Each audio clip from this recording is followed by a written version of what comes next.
Good evening दोस्तों। आज है 15 फरवरी और आज का हम लोग करंट अफेयर्स देखते हैं। आज का पहला करंट अफेयर्स है चावल निर्यात से संबंधित। हाल ही में जो है एक डाटा साझा किया गया है। उसके अनुसार भारत चावल निर्यात के मामले में जो है प्रथम स्थान पर आ गया है।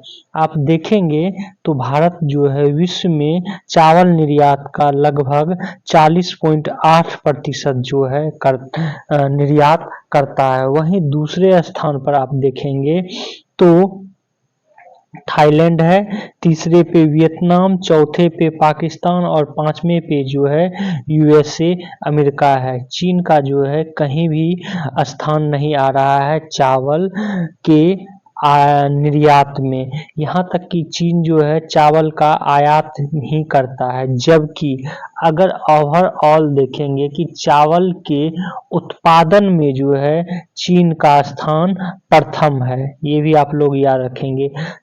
चीन जो है चावल का सबसे ज्यादा उत्पादन करता है। दूसरे नंबर पे भारत का स्थान आता है चावल के उत्पादन में और तीसरे स्थान पर जो है बांग्लादेश का नाम आता है। ये तीनों पोजीशन भी आप लोग याद रखेंगे। चीन पहले स्थान के में चावल के उत्पादन में, दूसरे स्थान पर भारत, तीसरे स्थान पर बांग्लादेश। वहीं भारत में चावल का सबसे ज्यादा उत्पादन कौन करता है तो पश्चिम बंगाल करता है। पश्चिम बंगाल जो कि पहले स्थान पे है, उसके बाद दूसरे स्थान पर है उत्तर प्रदेश और तीसरे स्थान पर जो है पंजाब है। ये भी आप लोग फैक्ट्स याद रखेंगे। और पर हेक्टेयर अगर जो उत्पादन कहेंगे चावल का या धान का, तब उसमें जो है फिर पंजाब पहले स्थान पे आ जाएगा। तो ये आप लोग करंट अफेयर्स जरूर याद रखेंगे। अगला आज का करंट अफेयर्स देखते हैं। आज का अगला करंट अफेयर्स है कि सोनिया गांधी जो कि करीब 1999 से जो हैं ये रायबरेली से सांसद रह चुकी हैं और ये अब जो है सांसद लोकसभा का चुनाव रायबरेली से नहीं लड़ेंगे। ये जो है राजस्थान से राज्यसभा के लिए इन्होंने नामांकन भरा हुआ है। तो इस तरह कांग्रेस की प्रमुख रही, जो कि 1999 से लोकसभा का सदस्य भी रही, वो अब राज्यसभा के लिए जो है अपना नामांकन कर रही हैं। तो यहाँ आपको ये याद रखना है कि सोनिया गांधी कहां से राज्यसभा सदस्य होंगी तो राजस्थान से राज्यसभा सदस्य होंगी।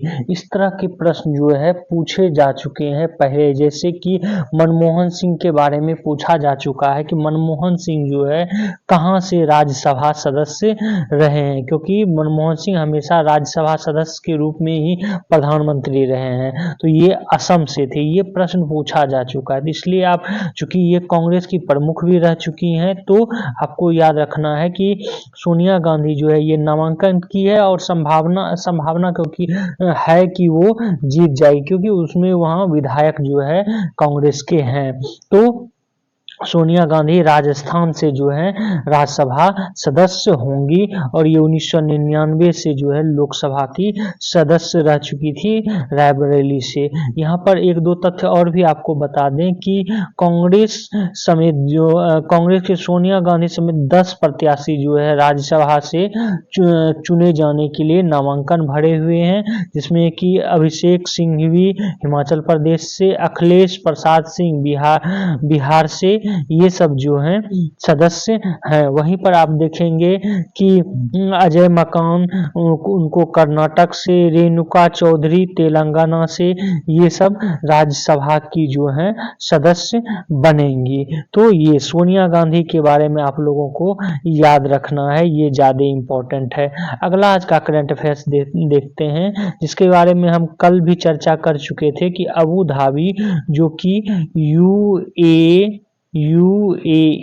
संयुक्त अरब अमीरात, इसका जो है कैपिटल है, वहाँ पर BAPS ने हिंदू मंदिर का लोकार्पण जो है बनाया है। BASP ने मंदिर को, और इसका लोकार्पण जो है प्रधानमंत्री ने किया है। तो यहाँ पर एक तथ्य जो कि कल हम नहीं बता सके थे, वो ये याद रखना है कि ये मंदिर जो बनाया गया है, ये मंदिर बनाया गया है प्राचीन नागर शैली में।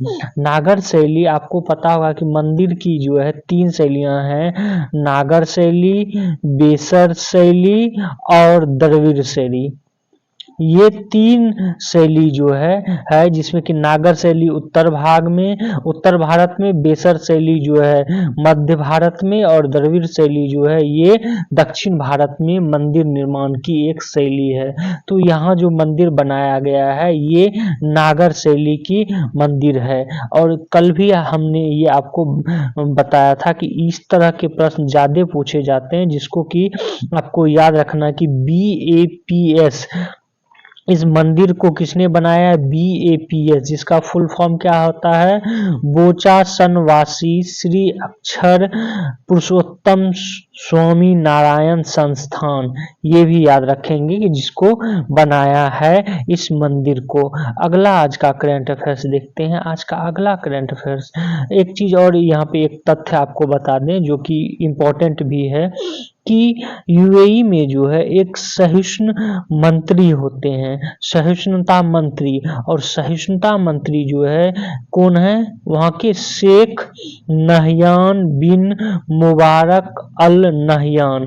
ये भी याद रखेंगे, ये जो है सहिष्णुता मंत्री हैं। और ये जिस समय इसका उद्घाटन हो रहा था उस समय जो है ये वहाँ पर उपस्थित भी थे, और वहाँ पर जो है बहुत सारे अन्य संप्रदाय के गुरु भी उपस्थित थे, जैसे बौद्ध गुरु, उसके बाद जो है सिख के गुरु, ईसाई, ये सब भी जो है उपस्थित थे। अगला आज का करंट अफेयर्स देखते हैं। आज का अगला करंट अफेयर्स है कि ये बसंतो उत्सव जो है ये मनाया गया बसंतो निजामुद्दीन के दरगाह में। ये हम आपको बता दें कि बसंत उत्सव जो है ये मुख्य रूप से हिंदुओं का फेस्टिवल है, लेकिन इसे जो है निजामुद्दीन के दरगाह में भी प्रत्येक वर्ष मनाया जाता है। ये वहाँ की एक परंपरा है। निजामुद्दीन दरगाह जो है, महमूद इलाही निजामुद्दीन की दरगाह पर क्या होता है कि लोग जो है इस समय पीले वस्त्र पहनते हैं और सरसों के पीले फूल, और कहीं कहीं कुछ लोग गेंदे के भी फूल, लेकिन मुख्य रूप से सरसों के पीले फूल का जो है ये लोग उड़ेल कर बसंतो उत्सव मनाते हैं। ऐसी मान्यता है कि निजामुद्दीन जो ये हैं, ये सूफी संत, ये बहुत ही उदास रहते थे, और इनको खुश करने के लिए अमीर खुसरो ने पीले साड़ी और पीले फूलों से पहनकर इनके सामने आए और नृत्य किए, जिससे कि ये खुश हो गए थे। तो इसी प्रत्येक वर्ष जो है इस अवसर पर ये मनाया जाता है, ये उत्सव निजामुद्दीन दरगाह में। तो ये याद रखेंगे। और निजामुद्दीन दरगाह है कहाँ पे? ये दिल्ली में है। ये भी इम्पोर्टेंट है, ये पूछा जा चुका है कि निजामुद्दीन, हजरत निजामुद्दीन का दरगाह कहाँ पे है? तो दिल्ली में। ये पूछा जा चुका है। अगला आज का करंट अफेयर्स देखते हैं। आज का अगला करंट अफेयर्स है, ये है कि दुबई में जो है वर्ल्ड गवर्नमेंट समिट ये आयोजन हुआ। ये वर्ल्ड गवर्नमेंट समिट जो है प्रत्येक वर्ष दुबई में ही आयोजित होता है। ये भी आप लोग याद रखेंगे। तो वर्ल्ड गवर्नमेंट समिट, इसका जो है आयोजन हुआ दुबई में, ये इम्पोर्टेंट याद रखना है। इसी में प्रधानमंत्री ने संबोधन भी किया, क्योंकि इसमें जो है अन्य देशों के जो है प्रतिनिधि भी आए थे, और उसमें भारत की ओर से जो है प्रधानमंत्री ने भाग लिया। और उन्होंने कहा कि दुनिया में ऐसी सरकारों की जरूरत है जो स्वच्छ हो, पारदर्शी हो, भ्रष्टाचार से दूर रहे। इन सब मुद्दों पर इन्होंने जो है कहा। तो आपको बस इतना ही याद रखना है इस करंट अफेयर्स में। वर्ल्ड गवर्नमेंट समिट जो है ये कहाँ मनाया गया, तो दुबई। दुबई कहाँ है, तो यूएई, संयुक्त अरब अमीरात। जी, यहाँ पे एक दो तथ्य और बता दें, हालांकि ज़्यादा इम्पोर्टेंट नहीं है, कि ये जो बुर्ज खलीफा है जो कि विश्व का सबसे ऊंचा बिल्डिंग है, उस बिल्डिंग को जो है इनके आगमन के इनके आगमन के लिए गेस्ट ऑफ ऑनर के रूप में जो है इन बुर्ज खलीफा में तिरंगा का जो है ये फोटो लगाया गया, या इसको हम ये कहें कि तिरंगा का जो है तिरंगे की रोशनी से रंगा गया, और साथ ही रिपब्लिक ऑफ इंडिया जो है इस बुर्ज खलीफा पर जो है लिखा गया, इस भारत के जो है भारत के गेस्ट ऑफ ऑनर के रूप में। अगला आज का करंट अफेयर्स देखते हैं। आज का अगला करंट अफेयर्स है, ये है निर्यात से संबंधित। यूरोपीय यूनियन अर्थात ईयू जिसको हम बोलते हैं, ये 28 यूरोपीय देशों का एक यूनियन है, यूरोपीय यूनियन। और इस यूरोपीय यूनियन ने ये कहा है कि अब कोई भी अगर ईयू अर्थात यूरोपीय यूनियन में वस्तु उत्पाद बेचेगा तो उसको जंगल की कटाई से संबंधित जानकारी देनी पड़ेगी। अर्थात कोई वस्तु हम बेच रहे हैं यूरोपीय यूनियन में, तो उसमें एक क्यूआर कोड लगा रहेगा, और उस क्यूआर कोड से उसमें लोगों को ये पता चलना चाहिए कि इसमें जो प्रोडक्ट है, इस प्रोडक्ट में जंगल की कटाई से, जंगल के हानि से जो है तो नहीं बना है। इसको 3 स्तर पर जो उच्च, मध्यम और निम्न स्तर पर जो है विभाजित किया जाएगा कोई भी प्रोडक्ट को। कि मान लीजिए एग्जाम्पल के लिए कि आम है, आम, अब आम को हम जो है बेचना चाह रहे हैं यूरोपीय यूनियन के देशों में, तो इस आम को जब हम इस प्रोडक्ट को, आम को भेजेंगे यूरोपीय यूनियन के देश में, तो उसमें जो है पैकेजिंग में ये बताना पड़ेगा कि इससे जो है जंगल की कटाई तो नहीं हुई। अब मान लीजिए कि हम उसको पैकेजिंग किए, पैकेजिंग में जो है अगर जो लकड़ी का प्रयोग हुआ है तो कितने स्तर पर लकड़ी का प्रयोग हुआ, इससे जंगल की कितनी कटाई हुई, ये जो है इन सब के बारे में सूचना देना पड़ेगा। इससे जो है खास करके भारत जैसे देशों को हानि भी है, क्योंकि भारत जो है जब किसी चीज का निर्यात करता है तो उसमें कहीं ना कहीं पैकेजिंग में जो है वो पेड़ों से संबंधित काठ का जो है प्रयोग होता ही है। तो ये आगे देखना है कि इसमें कैसा डिसीजन लिया जाता है, हालांकि अभी ये लागू नहीं हुआ है। वहीं पर एक और तथ्य आपको बता दें कि यूरोपीय यूनियन ही ने सीबेम ये क्या है, तो ये जो है सीबेम जो है कार्बन बॉर्डर एडजस्टमेंट मैकेनिज्म, इसको सीबेम कहते हैं। सीबेम जो है ये कह रहा है ईयू की 2026 से हम लागू करेंगे, तो ये याद रखेंगे सीबेम जो है ये क्या है, और 2026 से यूरोपीय यूनियन लागू करेगा। इसके अनुसार जो है यह है इसके तहत कि वस्तु के निर्माण के दौरान कार्बन उत्सर्जन करने पर कार्बन टैक्स देना होगा। कि हम कोई वस्तु का उत्पाद कर रहे हैं तो उसमें कितना कार्बन का उत्सर्जन हो रहा है, अगर कार्बन का उत्सर्जन एक मात्रा से ज्यादा हो रहा है तो वैसे प्रोडक्ट पे जो है इस देश में, यूरोपीय यूनियन देश में टैक्स देना पड़ेगा, कार्बन टैक्स। ये जो है लागू करने वाला है यूरोपीय यूनियन 2026 से। और इससे जो है भारत के जो स्टील, एल्युमिनियम, इन सब वस्तुओं के निर्यात जो है महंगे हो सकते हैं। हालांकि भारत सरकार द्वारा अब जो है इन सब वस्तुओं के उत्पादन में ग्रीन स्टील और ग्रीन प्रोजेक्ट, ग्रीन ईंधन का इस्तेमाल जो है को बढ़ावा दिया जा रहा है, जिससे कि इनके उत्पादन में जो है ग्रीन ईंधन का प्रयोग हो और ये इस पे कार्बन जो है टैक्स कम लगे। तो वहीं अब ये देखना है कि जो जंगल की कटाई से संबंधित वस्तु उत्पाद है उसमें सरकार का क्या भागीदारी रहेगा। इसके बारे में जो है 26 से 29 फरवरी के बीच अबू धाबी में विश्व व्यापार संगठन के मॉनिस्ट्रियल कॉन्फ्रेंस 13, ये भी आप लोग याद रखेंगे, MC 13 मॉनिस्ट्रियल कॉन्फ्रेंस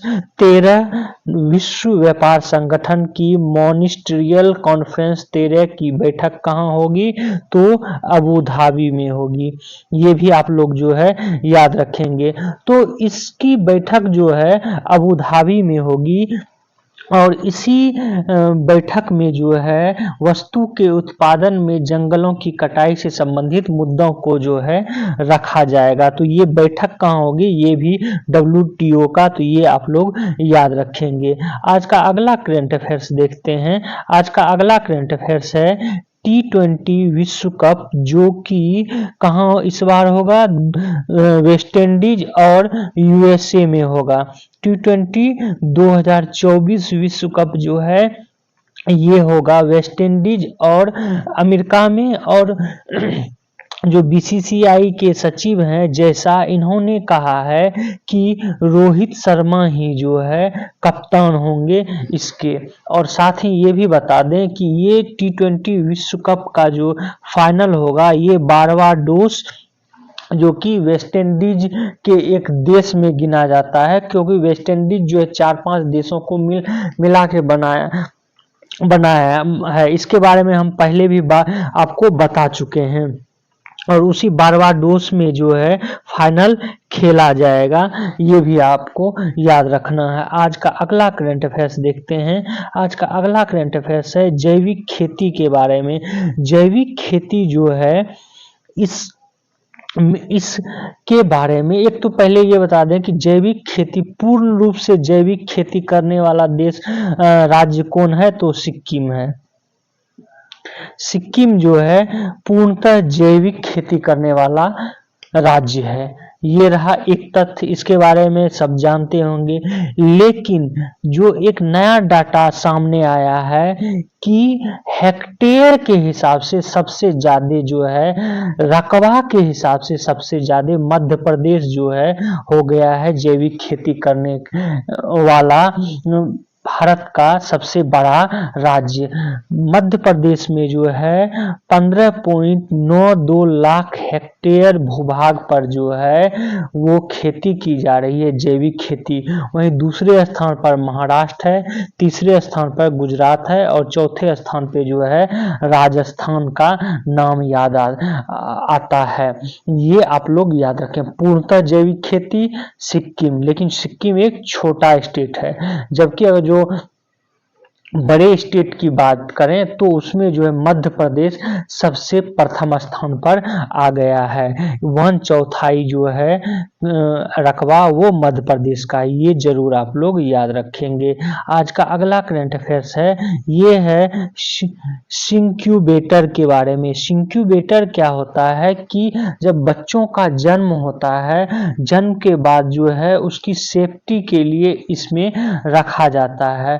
अब जो है IIT मंडी ने एक इंक्यूबेटर बनाया है, जो कि इससे पहले जितने भी इंक्यूबेटर का या स्टैनफोर्ड बायो डिजाइन गैरेज कार्यक्रम के अनुसार जो है, पहले ये बता दें आपको, जितने भी इंक्यूबेटर प्रयोग किए जाते थे उससे इसमें उन्नत किस्म का ये इंक्यूबेटर है।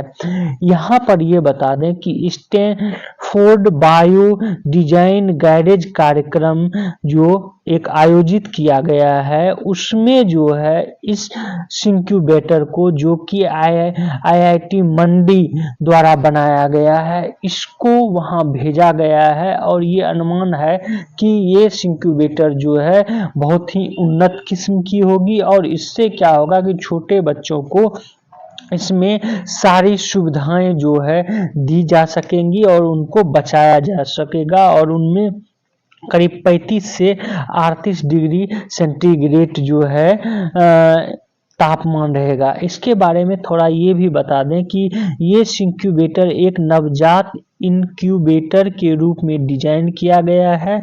इससे नवजात को एक जगह से दूसरे जगह ले जाने, उसकी देखभाल आसान होगा। पारंपरिक इंक्यूबेटर के विपरीत यह उपकरण वार्मर और इंक्यूबेटर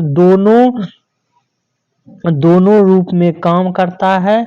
मजबूत एल्युमिनियम फ्रेम वर्क और उच्च पोर्टेबिलिटी सुनिश्चित करता है ये इंक्यूबेटर। तो इस तरह हम देखेंगे कि आईआईटी मंडी जो इंक्यूबेटर बना रहा है वो बहुत ही इम्पोर्टेंट है। ये याद रखेंगे कि ये जो है इंक्यूबेटर है क्या, तो ये बच्चों से संबंधित है, तो ये याद रखेंगे। इस तरह के प्रश्न जो है पूछे जाते हैं। अगला प्रश्न जो है करंट अफेयर्स है, ये है जीवित दाता के अंग प्रत्यारोपण में जो है भारत शीर्ष स्थान पर पहुंच चुका है। जो हम लोग अंग का प्रत्यारोपण करते हैं, अंग का ट्रांसप्लांट करते हैं, उसमें जो है भारत सबसे पहले स्थान पर हो गया। मान लीजिए कि कोई जीवित हम हैं, ठीक है, और किसी हम दूसरे को अपना किडनी ट्रांसप्लांट कराना चाहते हैं, तो ये दोनों जीवित व्यक्ति हो गए, हम जो कि जीवित हैं और दूसरे को देना चाह रहे हैं, तो दोनों इस मामले में जो भारत प्रथम स्थान पर आ गया है। वहीं जो है मरणोपरांत, जैसे कोई व्यक्ति मर गया है लेकिन उसकी जो है उसका माइंड करीब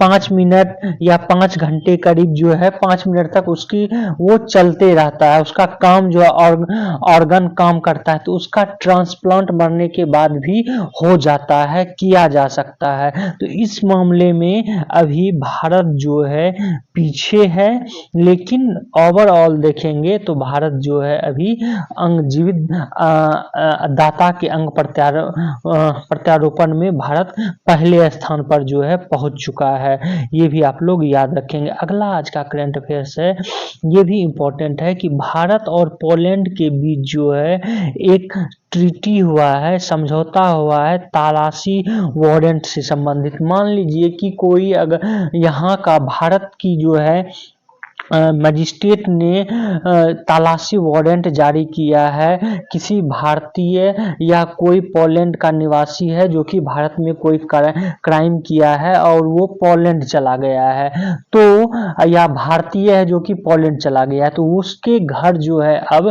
तलाशी किया जा सकता है पोलैंड में। वहीं कोई पोलैंड का नागरिक या भारतीय जो पोलैंड में रहता है और भारत में जो है वो आ गया है, तो पोलैंड का जज जो है सुनवाई किया है, तो वो भारत में तलाशी कर सकता है। ये समझौता हुआ है भारत और पोलैंड के बीच। तो इसमें ये याद रखेंगे कि हाल ही में किस देश के बीच जो है ऐसा समझौता हुआ है तलाशी वारंट से संबंधित, तो भारत और पोलैंड के बीच, ये याद रखेंगे। आज का अगला करंट अफेयर्स है जो कि हिंदी में हम बता भी चुके हैं कि सोनिया गांधी जो है वो राज्यसभा सदस्य के लिए कांग्रेस की सदस्य होंगी। कहाँ से? तो राजस्थान से होंगी।